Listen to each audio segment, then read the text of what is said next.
This is the One Thing Podcast, and I'm your host, Dr. Adam Rindy. The One Thing Podcast brings together leaders in functional and naturopathic medicine to discuss actionable information that may unlock puzzles in the areas of gut health, brain health, metabolism, and longevity. Please note, these episodes do not replace the opinion of your doctor. They are not intended to diagnose or treat any condition. Please discuss this information with your provider and discuss your own unique personal health history before adapting this information.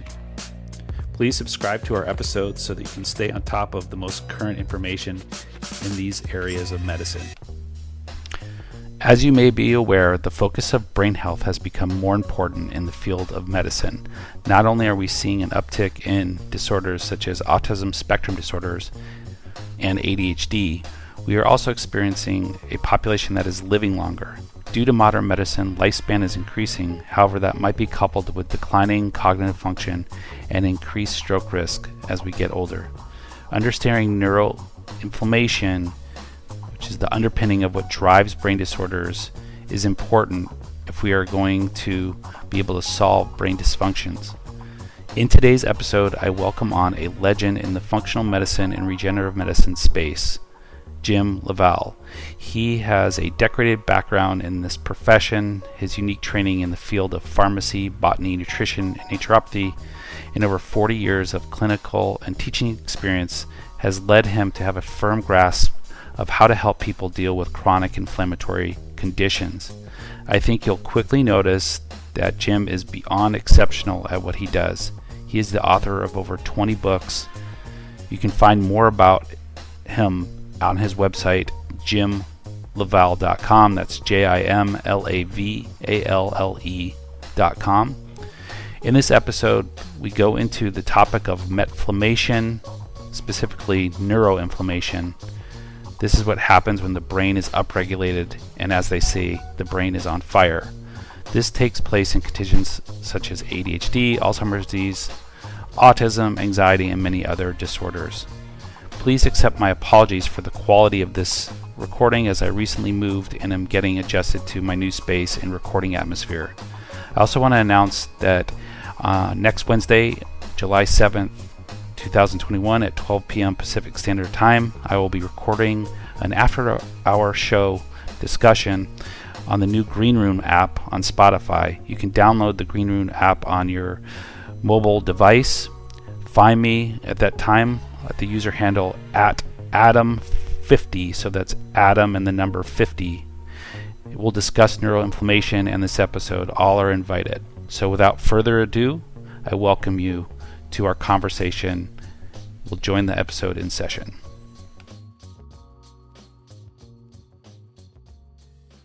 I'm really delighted to welcome on my guest today, Jim LaValle. Nice to meet you, and nice to have you on with us.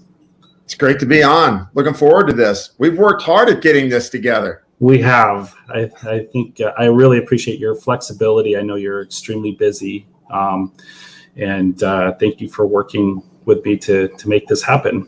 Sure.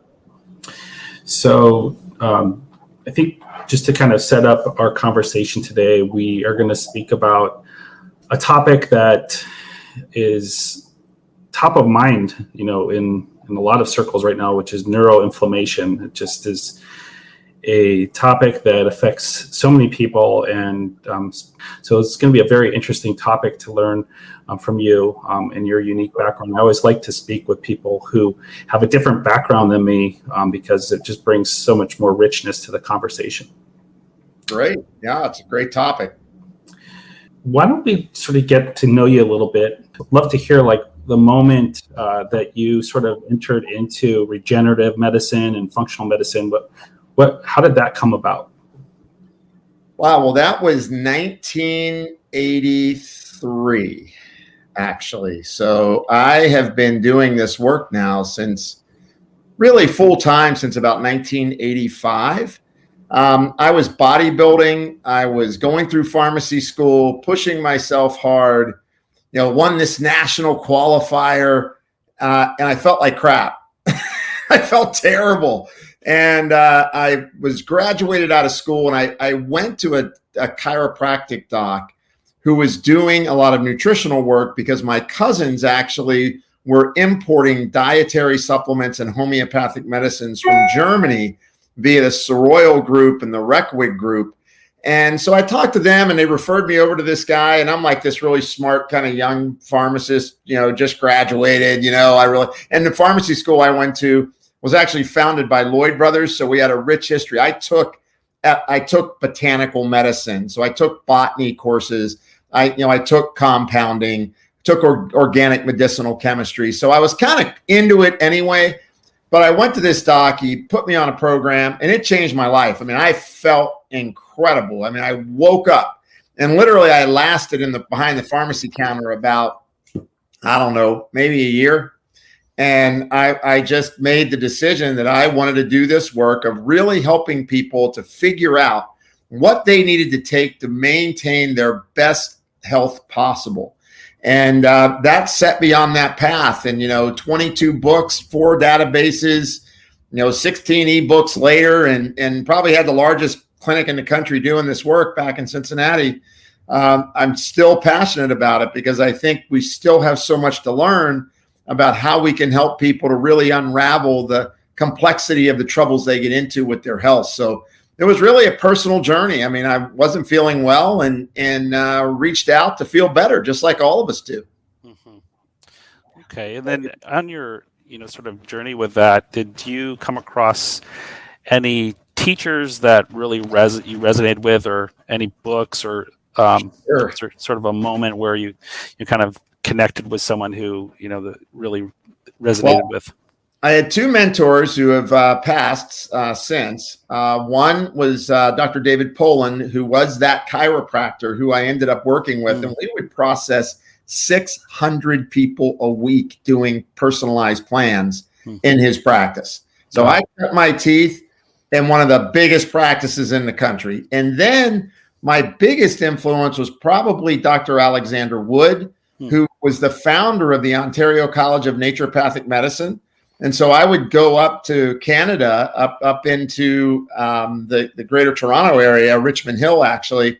And I learned under Sandy Wood all about homotoxicology. And of course, the classic books of Reckwig and homotoxicology, Pissinger's work on the ground matrix and connective tissue regulation. These were big, I would say, driving forces for me, understanding that if you looked at it from Reckwig's perspective, that as people get sicker, and this is a guy writing 40, 50 years ago, right? So we got to remember that. He's talking about mitochondrial disruption and how the more we get sick, the more we create more oxidative damage, the more we uncouple our ability to have ox-phos relationships in the cell, the more diseased we get, to the point where we become, getting dedifferentiated cells. So those were the big, I'd say, things that moved me. Was my mentors, who happened to be, a chiropractor and a naturopath chiropractor, even though I was a clinical pharmacist and taught at medical school, ended up teaching at medical school for 15 years and 17 years in pharmacy. Mm-hmm. I fully valued that side of healthcare and that side of medicine. So those were the big movers for me. That's interesting. I see over your left shoulder the book, The COX-2 Connection. Yes. And I remember picking up that book in, I think, my first or second year of medical school. It was sitting. You must have been there to speak at the right, the campus, and there was some copies sitting around, and I was blown away to understand those mechanisms of how plants can balance inflammation, and much safer way, by the way. Yeah. Yeah, I mean, you hardly hear the term COX-2 very often anymore. Back then it was like all over medicine, and to the fact that we you pointed out things like turmeric, and it was mind opening for me, and also encouraging to know that you can actually really get deep into the mechanisms of natural medicine and understand how they work, versus more of this sort of practice where we're just more kind of talking about broad sweeping actions. Yeah, I think that gets dangerous. That starts to be like allopathic application of natural products, right? Like, here's your protocol. And obviously I'm the educational co-chair at A4M. I'm big on educating physicians. I really want them to understand what is going on in their body. What is the systems biology dysfunction that's going on? And as our topic today, neuroinflammation, it's at the center of everything. I mean, they're big issues, whether you're a diabetic or you've got a chronic neurodegenerative disorder or it's a mood disorder, it's sitting there. And so I think, it's really important that when you understand how things work, you can understand what tool to apply to correct it. But if all you do is have this kind of top line knowledge and think you're going to get this protocol and just stamp it out for everybody, I don't know. I think we're better than that. I think we want to really strive to be more than that. Yeah, and I've seen some of your work with like the metabolic code work and how you have really looked at how the systems interrelate, and I think that is sort of what separates an understanding of biology, understanding of pathophysiology, is when you can step out of a silo and look at the interrelationships. And like today, I think we're going to talk really about that gut-brain connection and just brain inflammation connection. Yes, and so important. Yeah, so maybe we could just set a little bit of this discussion up, because I think there's a lot of complexities, and my listeners are people who are really kind of advanced knowledge in health, people who are struggling with conditions similar to the ones that we're talking about, and also new practitioners. So people have a basic understanding of what we're talking about. But I think, maybe to hear some of the core components of this discussion, such as like, what are glial cells? And I think let's start with that. Well, microglial cells are basically the immune cells of your brain, and they're supposed to be at rest. So your glial cells aren't supposed to be working very hard. The issue is when they get activated by some sort of stressor or trauma, and that could be, it could be vaccination in some population of people. It could be toxic metals. It could be a vector. It could be mycotoxins or mold. It could be stress that triggers it over time. But basically, it could be a head trauma, right? But basically, when the microglial cells get turned on, so there are these immune trafficking cells saying there is trouble in the brain. When that gets turned on, the issue is that it starts to create a lot of oxidative damage. Your body, your brain starts to produce a whole bunch of free radicals that really end up damaging your neurons. And with this neuronal death, you get the release of these particles from the neurons, things like laminin and neurolaminin, which then actually turn the microglial cells on more. So you get this vicious loop of neuroactivation that is triggering inflammatory signaling, that is damaging neuronal tissue and causing what's called dendritic retraction, right? The dendrites retract in and can no longer signal. And then you're damaging these tissues, perpetuating that damage. Okay. So when we kind of think about that, there's sort of a scenario where people would think, well, I thought the brain was protected from the rest of the body, right? We thought it was sort of like sealed off. Yeah. So, right. Can we talk about that and how that's changed? Well, that's so appropriate, because you know what? You have three critical barriers in the body, right? You have the blood-brain barrier, you have the epithelial lining of the intestine, and you have the endothelial lining in the inside of your arteries. All of them are one cell layer thick, just one cell layer thick. And so things can pass through the barriers, like the blood-brain barrier, as it gets damaged under inflammatory response in your body. So your blood-brain barrier gets leaky. One of the classic ones, I don't know if you ever heard of Sam Queen, but Sam Queen was a big forerunner in mercury toxicity and showed that as toxicity due to metals went up, the leakiness of the blood-brain barrier also went up.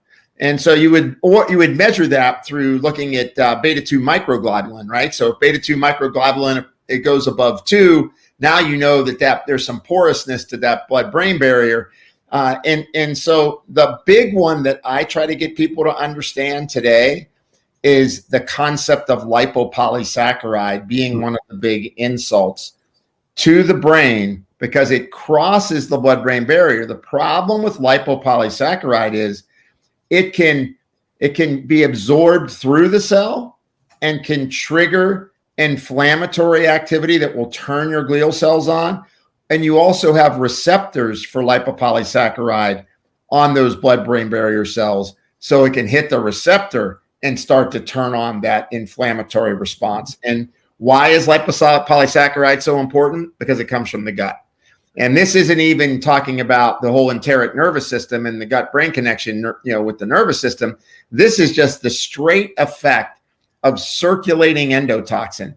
I remember seeing the first circulating endothelial cell that was stained that was showing that it released inflammatory compounds. And what did that tell us? That's a metastatic model for endothelial dysfunction or for heart disease.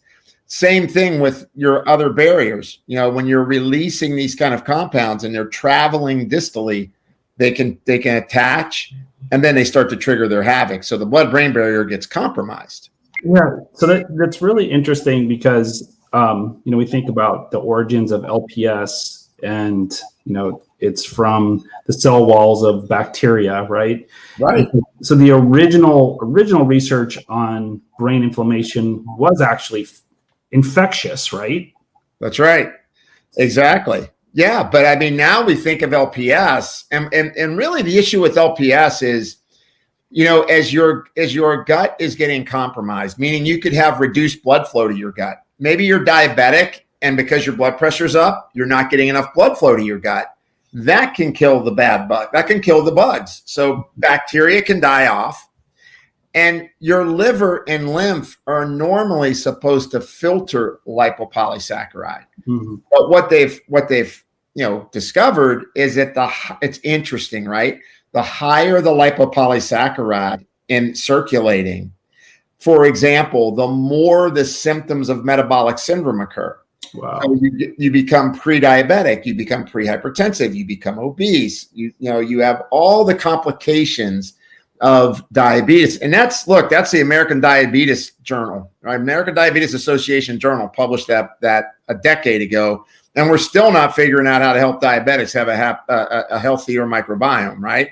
And so now we're seeing that lipopolysaccharide attaches to nearly every tissue and organ. So when you think of multi-organ failure in heart failure, so other organs are failing, the current theory is it's because of the amount of lipopolysaccharide is attaching not just to the heart and causing NF-kappa B to get activated, which triggers COX-2 and triggers other inflammatory cytokines to create damage in the tissue, but it's attaching to the liver, it's attaching to the kidneys, it's attaching to peripheral tissues and wreaking havoc, including on the brain. So lipopolysaccharide, even though it's not infectious, it's a big issue. And I kind of got on a journey of lipopolysaccharide is part of my institute in Ohio. We had a spectrum disorder clinic, and so we had kids with brains on fire. And so I was looking around trying to figure out, well, how can we put brains on fire out, right? How do we downregulate microglial cells? So I started working on this nasal spray that was one ginsenoside called R.3 ginsenoside because it had all this literature on downregulating microglial activity. And we ended up being able to put it in a nasal spray and give it to individuals. We got about 40,000 people in post-surveillance now, where a whole variety of things from post-stroke to diabetes, memory loss, lots of different improvement because we're targeting that downregulation of glial cells due to lipopolysaccharide. So that's synapsin that you're. That's right. Yeah, I want to want to spend some time talking about synapsin, in just a moment here, because, I've had some great clinical experience with it. And good. It's just been a treasure of a find for a lot of patients. So I'm glad to hear that. That's great. Thank you for formulating that. And I want to spend some time with that in a little bit here. Sure. It's funny, we have all these acronyms, with these days with like MTHFR and LPS, and just for levity, one of my patients told me there's a really good one going around the internet about LPS now. And I won't actually say it. I'll abbreviate it. Little pieces of fill in the blank. Yeah, there you go. That's kind of it. I mean, that's kind of it. Yeah. It's lipopolysaccharide for me, I started talking about it about 15 years ago, and everybody was looking at me like, what are you talking about? And the literature was pretty clear that, because the other term for lipopolysaccharide is endotoxin, right? Same term. But the literature was pretty clear even back then that lipopolysaccharide or circulating endotoxin was a reason for a lot of coronary events, a lot of cerebrovascular events. And look, infection, you think of the Lyme patient or the Lyme-related illness patient or the biotoxin patient, where they are getting, somewhat assaulted by viral bacterial loads. They have a ton of neurologic symptoms, right? Everything from seizure to panic to anxiety to insomnia, which insomnia in and of itself is a hyperarousal disorder of the brain, which a lot of people don't realize. I mean, your brain is turned on too much, too long, which leads to neuroinflammation, which means your glial cells are going to be jacked up. Mm-hmm. So, I mean, there's all these threads that kind of lead us back to why neuroinflammation is so important, because we see all these symptoms clustering together. Yeah. So there's another kind of cell to talk about, I think, that might be connected a little bit more to some of the other symptoms, like astrocytes. Are they involved with this inflammation as well? Oh, absolutely. Astrocytes are really responsible for driving a lot of immune signaling as well. So, it's another kind of partner in the kind of that either that orchestra of keeping your brain from accelerating damage, right? Because as soon as you turn on inflammation, neuroinflammation, you start to create signaling that's going to do things like shrink your hippocampus, cause dendrites to retract.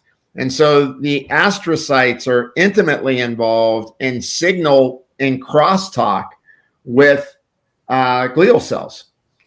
And also like glutamate, right? Russell Blaylock's work, Excitotoxins, right? That book 20 plus years ago, that was a great book. So it's that whole thing of excessive glutaminergic drive leads to, the calcium ion channels and in the NMDA bridge breaking and creating excitatory chemistry in that neuron. So glutamate, histamine's the other big one. Nobody's talking about histamine in the brain. So as soon as somebody tells me, oh, I sleep great on antihistamine, I know their brain is on fire, right? And histamine is way more than mastocytosis, right? That's the other big term going out now. It's literally what's happening with people is their histamine gene expressions being turned on virtually in all their cells. Mm-hmm. And so I think it's important for people to kind of get this feeling of understanding that you've got excitatory neurochemistry and inhibitory neurochemistry in your brain, and excitotoxic responses like phenylethylamine, excessive phenylethylamine stimulation causing perseveration. That is excitatory and excitotoxic, just as histamine and glutamate is. Yeah, that's phenomenal. I mean, I think, if you've ever treated like all of us have helped people, who are struggling with insomnia, if the traditional things don't work, you have to kind of look at neuroinflammation as a cause. You know what? I'll never forget this one patient who came to me and basically only slept 2 hours a night for years. And I did everything, right? I'm giving her all the stuff to do for sleep. And hey, you got to meditate and, calm down, all that stuff. I end up listening to her one day, and I said, so what do you do before you go to bed? She said, what do you mean? I said, well, I just want to know what you do to go to bed. And then she said, well, every night I have a little sandwich because I'm hungry. I eat a ham sandwich. And I went, eat a ham sandwich before you go to bed every night. Let's do a food allergy panel. We do a food allergy panel, and what hits? Pork. Oh, wow. Yeah. I take her off the ham. She sleeps. Yeah. Yeah, that, and there were some other ones too. But the big thing was, no, it wasn't gluten in her case, even though now it's almost always gluten as a piece of the inflammatory puzzle for the brain. Mm-hmm. But in her case, I got her off the ham, and all of a sudden she's sleeping through the night. And I think we have to appreciate that fact that reactions that are going on anywhere in the body, but in particular in the gut, have a dramatic effect on what's going on in the brain, right? That's that whole enteric nervous system and the crosstalk between the gut and the brain back to the gut. And when we have excessive excitatory stimulus, right, we're ramping up those enterochromaffin cells because of excess sympathetic drive and excitotoxic drive. We're going to create mast cell activation, create gut permeability, create more lipopolysaccharide, because as the gut gets permeable, you're going to make more LPS and you're going to make more TMAO, which are both going to be very inflammatory. TMAO being trimethylamine oxide, which comes from people overeating meat. And look, eating ketogenic is very popular these days, but there's plenty of literature that says if you go ketogenic too long, it contributes to increasing circulating endotoxin. Yeah. And I think, I want to introduce or kind of refresh a concept about neuroinflammation. So just so I'm clear, but it seems as though, the body is designed to deal with an occasional insult of this form, like, the brain is, I should say. Right. Where, the microglial cells get activated and stabilize the environment. Right. And then, but this stream of insult is on 24/7 in these scenarios. Well, no, that's that whole concept. Like the new term, which I wish I invented this term. The new term. I really do. It'd be the best. It's going to be the topic. My next metabolic code book, Metabolic Code 2.0, is going to have this in it. It's going to have the term right in the cover. Metaflammation. Okay. Metabolic inflammation. Metaflammation is exactly what you said. Your body is built to have an acute response, rectify that response, and restore to homeostasis. Mm-hmm. Now, the problem is that if we get into a chronic response, meaning I'm under stress, I'm not sleeping, I'm eating the wrong foods, which basically way too many people eat too much, they eat too often, they eat too late, they're under a lot of stress, they don't get enough sleep, and they don't move. Mm-hmm. So, before we start talking about pesticides and metals and being bit by a tick and all the other stuff that we look at, right? I mean, let's face it. And then they're put on drug therapy that disrupts the microbiome. That's my latest database that we're putting together right now is drug-induced microbiome disruption. Wow. So the point being is that when you don't resolve the inflammation, and this is in lots of papers now, all right? So this is not the world according to Jim. There's several steps that start to happen. One is you start to make more bad lipids. So as soon as people start making bad lipids, you start seeing lots of ox-LDL, oxidized LDL. For those of you who don't know ox-LDL, oxidized LDL, your myeloperoxidase goes up, which is the enzyme that drives it. You make more lipoprotein little a, you make more apolipoprotein B. When you see a shift from relatively healthy lipids to really nasty lipids, you're probably in a state of metaflammation. The next thing that happens, and I bet you see this all the time, that you raise your hepcidin levels and it lowers your ferroportin levels. So what you see in practice is people with normal irons and no ferritin. And when they have no ferritin, they can't stimulate EPO, so they don't really have a healthy red blood cell count, and their platelets are tending to trend low. And that's kind of a hallmark trait with metaflammation. Normal iron in the face of almost no ferritin, so they can't store it because the inflammation has altered the signaling of how you store your ferritin. Wow. And ferritin also is linked to glutathione, right? As far as glutathione production. Exactly. And you have to have adequate ferritin for thyroid hormone to bind into the inner cell membrane and actually activate OXPHOS. Meaning how you burn fat. And so that's step one. The next step is that insulin receptors get turned off. One of the books I wrote, where is it? On this side, that book up top, that book was called Diabetes and Cancer, Epidemiologic Links and Molecular Evidence. That was a chapter I wrote in that book. It was a medical textbook.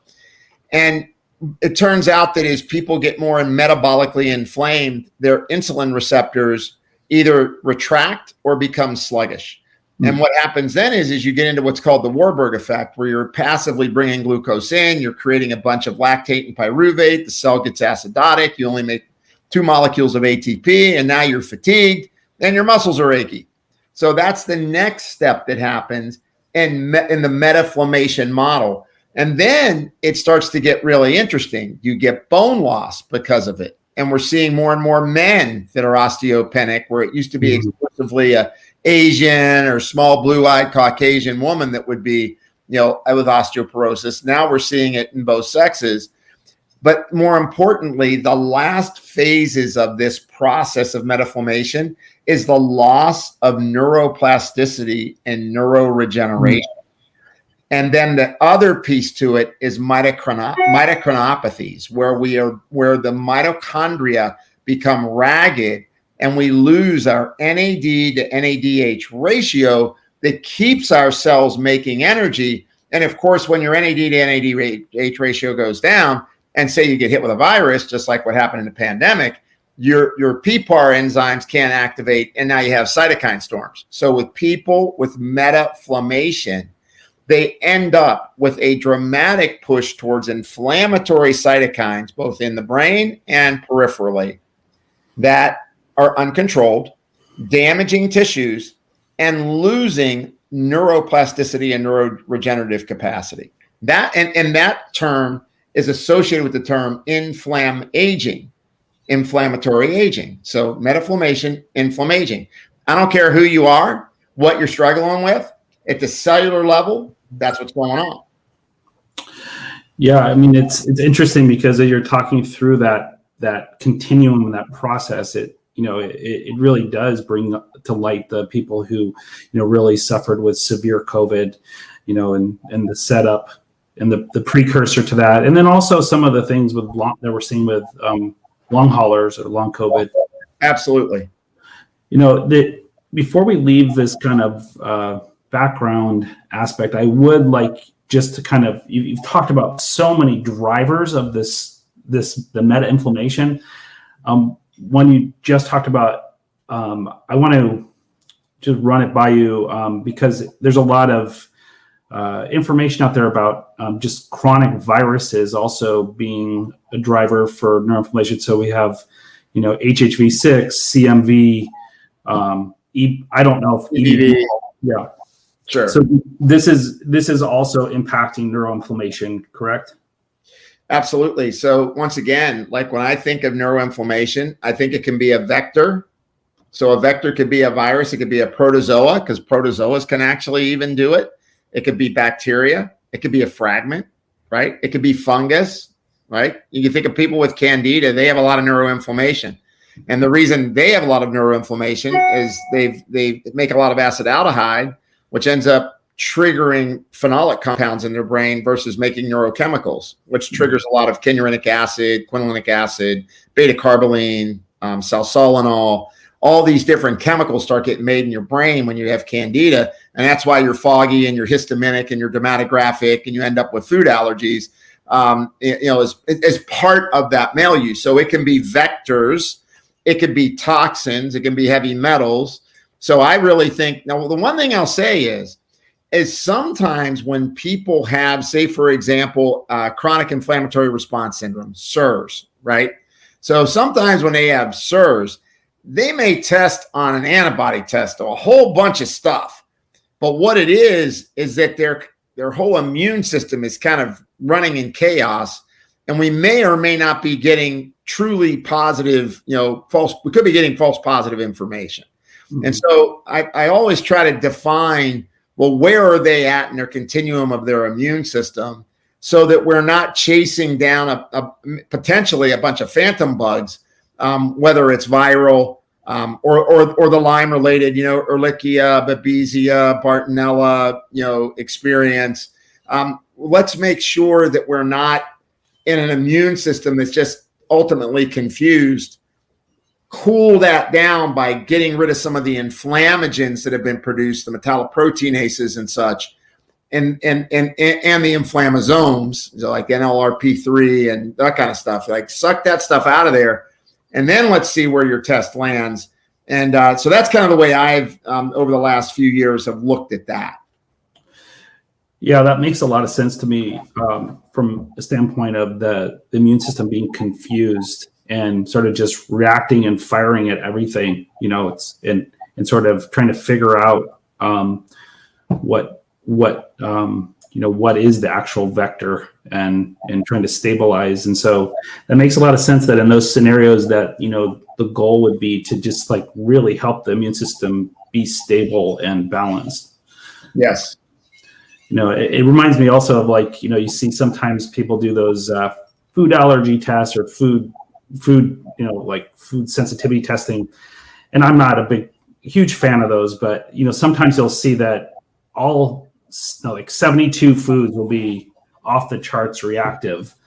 And it's impossible, for that person to have, true reactions to that many foods, but it does show you that their immune system or their gut or something is inflamed, right? Yeah, I think that the information is valuable. And where I do like kind of the innovations now in kind of that area of food testing is more along the IgG4 epitope and the C3BD epitope, like that screening of the complement side of the reaction to the food, because that's where it gets a lot more granular and less false positives. But if you're just going off of IgG, it's the wild, wild west. That's just not going to give you what you need, other than, like you said, you pretty know somebody's got a leaky gut. They got gut permeability issues. And, when I talked about gut permeability issues back in 1987, people were looking at me like, what are you talking about? Gut permeability. Just lucky to have a great naturopath teacher who taught in Baden-Baden in Germany. They were talking about leaky gut in the 70s, And so the point being is, I like that IgG4 because it's produced in order to block the IgE epitope. Mm-hmm. So it's an interesting characteristic. And the C3BD, I think, is interesting. And so I do them. I do them as a part of the plan only because most of the people that you and I are working on, they have got so much inflammation. If you think of them being a trough of inflammation, I'm just trying to figure a bucket that I can pull out of there and dump some of that inflammation out of the body. And so whether that's using, okra as a binder, or do I detoxify with metals?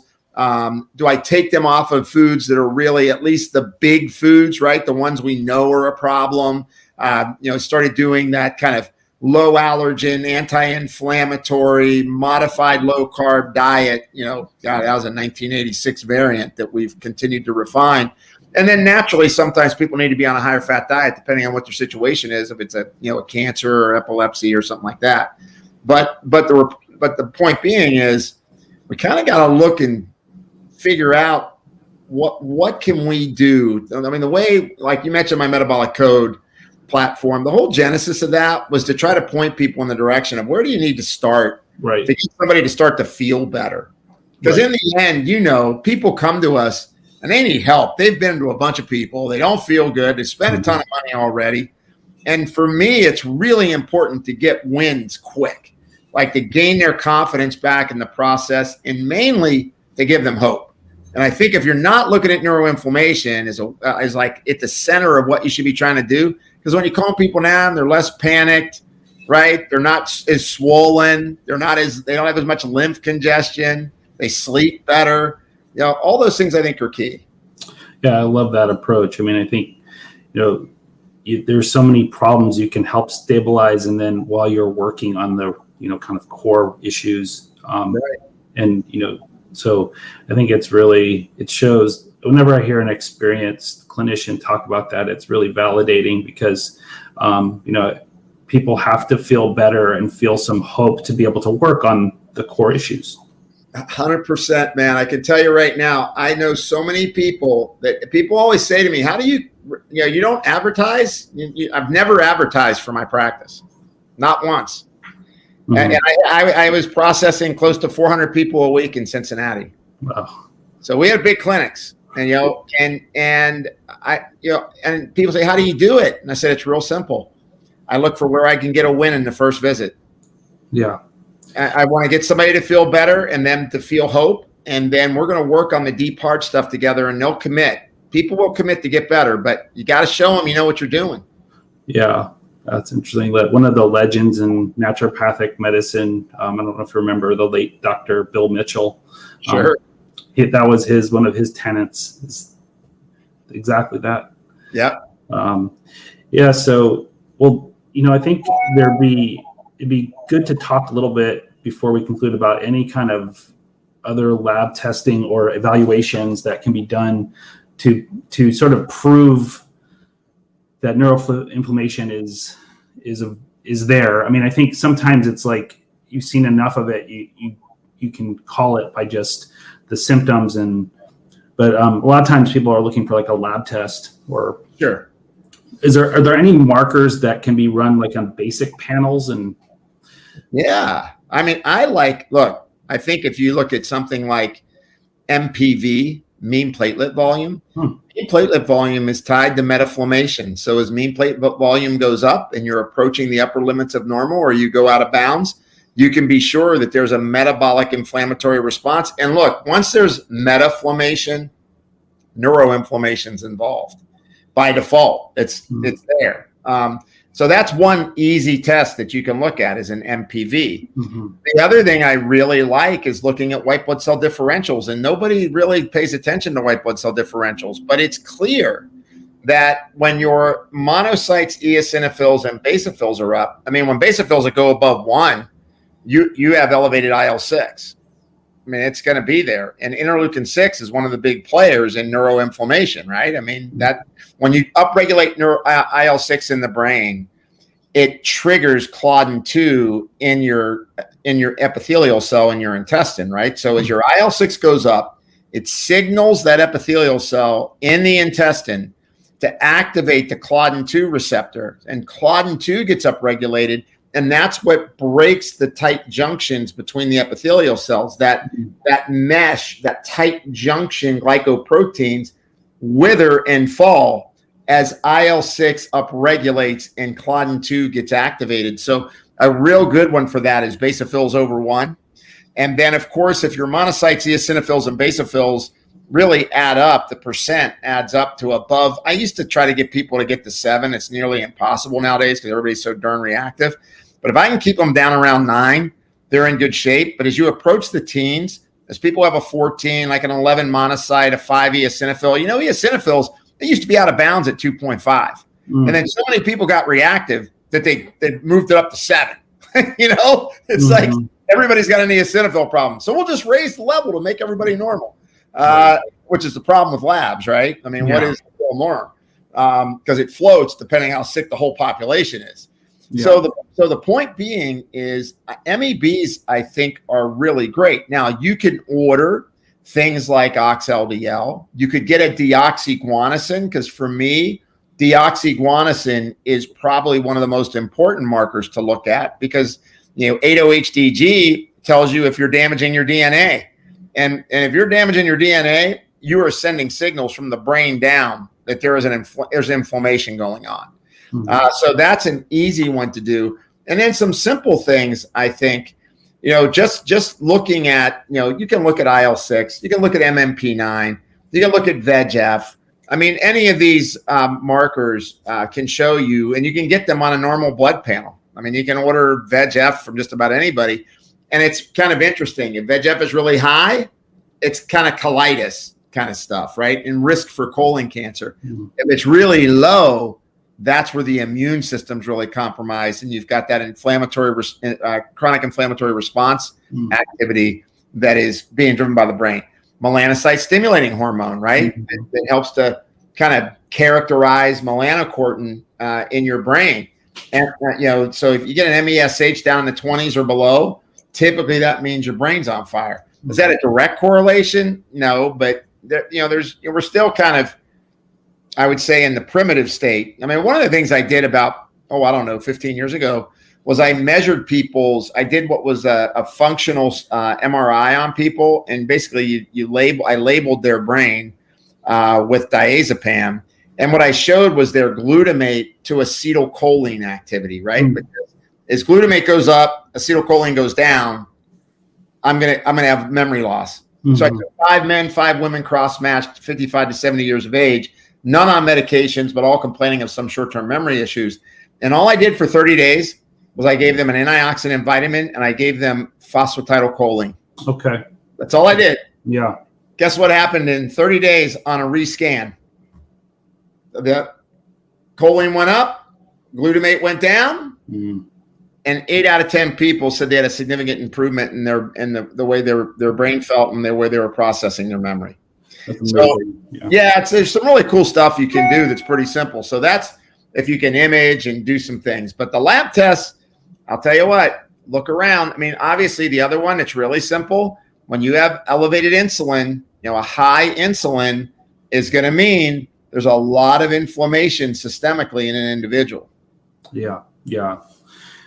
Well, so getting to, you're kind of talking about some of the things you've been involved with helping with neuroinflammation. So I'm glad you said that, like, one of the things you like to do is help people feel better in kind of the short term as you're working on all these core issues. That brings to mind the synapsin. And if you could talk us through that formula a little bit, because sure. I think there's a few more aspects to it that I'd love to hear about. Sure. Why that is that kind of your neuroinflammatory go-to?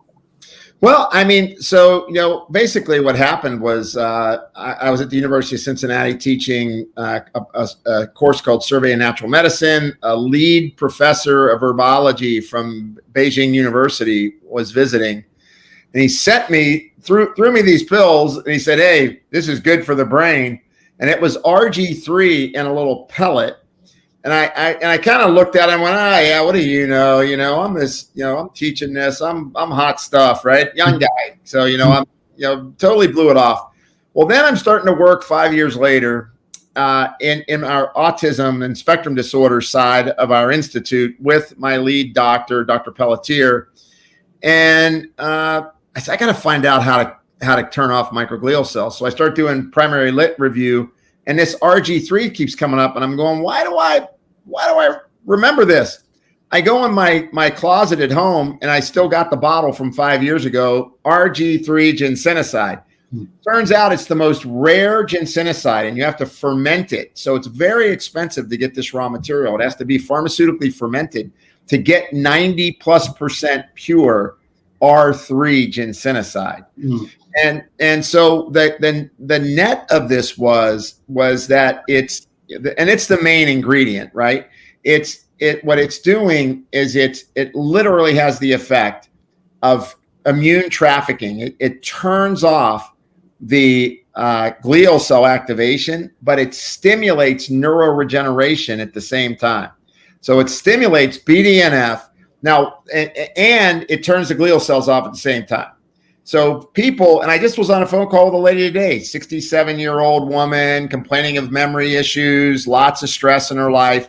And she's like, this really helped me. I mean, I'm feeling a difference 1 month later. And it's because it's very specific. It improves sodium ion channel transduction, so you get better signaling at the cell membrane. It downregulates NMDA. It protects the NMDA calcium bridge. It neutralizes glutamatergic drive. These are all things that have been shown about R3 ginsenoside. So it basically, why I was interested in it is it played almost a harmonic chord of the problems that ensue once you turn the glial cells on. Then we added nicotinamide riboside to it. Yeah. And the reason for that was to fuel the neuron, right? The neuron needs NAD. And it turns out people go, oh, I just use NAD. Well, if you give NAD by IV, it ends up having to get turned into NR, then recirculated to NAD. And it's the same thing if you give NMN. And NMN has to get turned into NR to be used. So that's, that's kind of the importance of the NAD. And then the third piece is, of course, just using methylcobalamin because what we find out is that energetically, as people are getting older or under a lot of neurologic damage, they use up a lot of their B12, and we want to make sure that that gets on board. And then we can alter that by adding things like alpha GPC, which of course is alpha glycerol phosphatidylcholine that crosses the blood-brain barrier really well, and of course doing it intranasally gets right in there. The reason we're doing that is to build acetylcholine, make growth hormone happen, and create neuroregeneration. So it's a pretty. I have to admit, the first time that the big novel thing about that was we figured out how to solubilize it and make it into an intranasal spray, because nobody had figured that out before. Yeah, and I think for me, like I said, there's been several patients so far that have used it. I personally used it when I was living in a moldy home. Oh, wow. It really helped me because I was having that kind of chronic fog from being exposed to all that mycotoxin, and a blast of that just helped me kind of get some clarity and focus.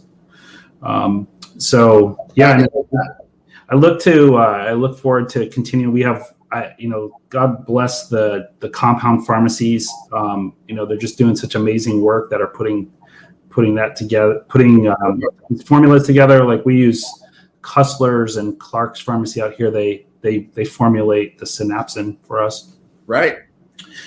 Well, I know you're really busy, and I don't want to go over our time here, but I'd like to just kind of close by just like maybe one or two take-home messages from you, and then just to hear anything that you'd like the audience to know about as far as what you're, kind of what you're focusing on right now, and what how they can follow you. Sure. So obviously they can go to jimlavalle.com or metaboliccode.com. And I got a bunch of other social media stuff that I got to be honest. I'm 61 years old, so I'm still learning how to do all that stuff. Yeah. Luckily, I've been using synapsin, so I still got a couple brain cells firing. But it's kind of a generational thing there. Yeah, that's how you're doing really good. Yeah, I'm working it. But the big takeaway for me is be relentless in your pursuit for the health that you deserve. That it's work. It's work to be well, but it's worth it. You don't have a fine home without working on it. You don't have a car that runs well without working on it. And it's really your responsibility. And us as practitioners, it's our responsibility to deliver the goods on that too. And I know we're not perfect. We're going to have our ups and downs. We're going to fall short here and there. But if we really focus on how do I help that person? Let's get them feeling a little better so I can get them that hope. Man, it makes things work so much better. And that's my big takeaway. And, and obviously, eating better, super important. Managing your stress, super important. When I say eating better, it's obvious. Watch the sat fat, watch the sugar, eat more fiber, don't eat too late. Don't overeat, especially if you're only like walking a half hour a day for your exercise. You don't need a pre-workout, intra-workout, and post-workout drink. Be responsible with that.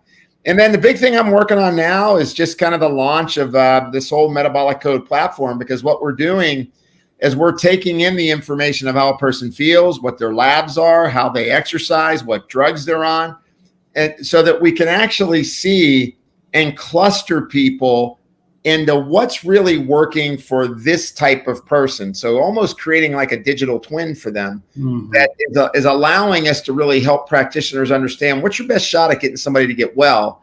And so I'm working pretty hard on just continuing that methodology of systems biology, breaking things into 5 major archetypic groups. So it's easy to explain to the patient. And it's also easier for the practitioner to kind of get moving, especially if they're new at this. If you're no warhorse at it like I am, I mean, whether or not you need this, it could be probably questionable, right? It's But I would say that even for me, I use it and it streamlines my time. So those are the things I'm working on. I got 2 books coming out this year. I got Cracking the Metabolic Code 2.0. And then I'm actually finishing a book on optimized performance for athletes, because I do a lot of work in addition to with sick folks. Clinical director, Pro Football Hall of Fame, performance health program, and I work with teams and players in all 5 major league sports. So I got a performance book that's really getting people to understand that biomechanics and biochemistry can never not intersect. If you don't have a healthy biochemistry, it's hard to have healthy biomechanics. Wonderful. Well, if you're up, I'd love to have you come back sometime to talk about some of the book and some of the other topics you're involved with. Well, I would love to do it. So that was a bunch of fun today. Yeah, thank you so much, Jim. And we'll let you go, but we really appreciate you being here. This was outstanding. Great. Thank you. Okay. Thank you. Thank you so much for tuning in to this week's episode of the One Thing Podcast. Please share these episodes with your friends, loved ones, colleagues, patients, healthcare providers, anyone who you feel might benefit from hearing these informative interviews. We tend to learn best from people sharing things with us. That's often the first time it's introduced. So don't hesitate if the content of these episodes reminded you of someone that might benefit from it. Forward the episode to them, and I'm sure they'll either appreciate it or be appreciative that you've thought of them. So once again, we'll look forward to seeing you next episode on the One Thing Podcast. And again, much appreciation for you being here with me.